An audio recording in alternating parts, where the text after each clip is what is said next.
24শে জানুয়ারি সেই ঝড়ের রাতে আপনার বাড়ির চাকর নুরু মিয়া সত্যি কি বাড়িতে ছিল? বলুন, উত্তর দিন।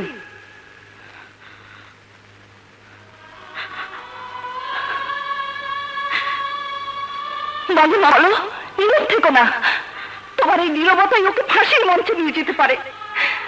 যেই মেয়ে বাবাকে বাবা বলে ডাকতে পারেনি, যেই মেয়ে একটি বার তার মাকে মা ডেকে মায়ের বুকে ঠাঁই পায়নি, যে কারো কাছ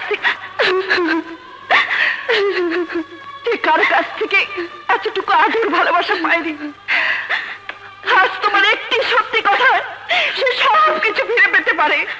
বল মা, বলো। ইউর অনার, নুরু মিয়া সেদিন আমাদের বাড়িতে ছিল না।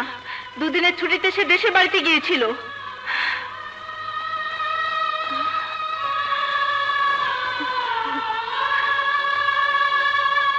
ধন্যবাদ মিস মল্লিকা, তোমাকে আমার আর কিছুই বলার নেই। এবার তুমি আসতে পারো। ইওর অনার, এই কোর্টে আমি আরো দুজনকে হাজির করতে চাই।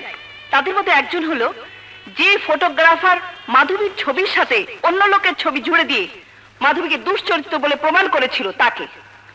আরেকজন হলো মাধবীর পালিতা মা, যিনি এই কেসের অনেক কিছু জানেন। তাই এই দুজনকে হাজির করার জন্য আমি কিছু সময় প্রার্থনা করছি। প্রার্থনা মঞ্জুর করা হলো। সালি রেলা দেখেছ? ওই ব্যারিস্টার নিসালা আমাকে গাড়া করে ফেলতে চাইছে মাইরি। লে হালুয়া, ওকে টুপি পরানোর সময় আমার এসে গেছে। টুপি, সাদা টুপি, 9.5 গজ কাফনের লেবাস।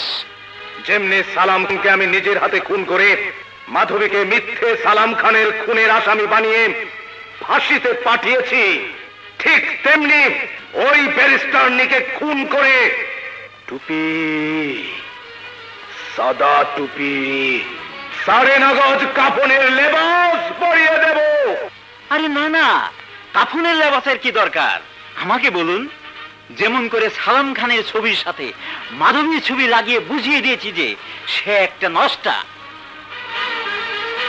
তেমনি করে ওই শালি ব্যারিস্টারের ছবির সাথে অন্য কারো ছবি লাগিয়ে দেই। ব্যাস হয়ে গেল। এই বুদ্ধি নিয়ে তুই আমার সঙ্গে আছিস? হ্যাঁ, আর ওই ব্যারিস্টারের সঙ্গে কোনো ছবি জুড়ে দিলে কেউ বিশ্বাস করবে? করবে না গো। আরে বুদ্ধির সব নাট বল্টু তো এই ঘিলুর মধ্যে গিজ গিজ করছে মায়েরি।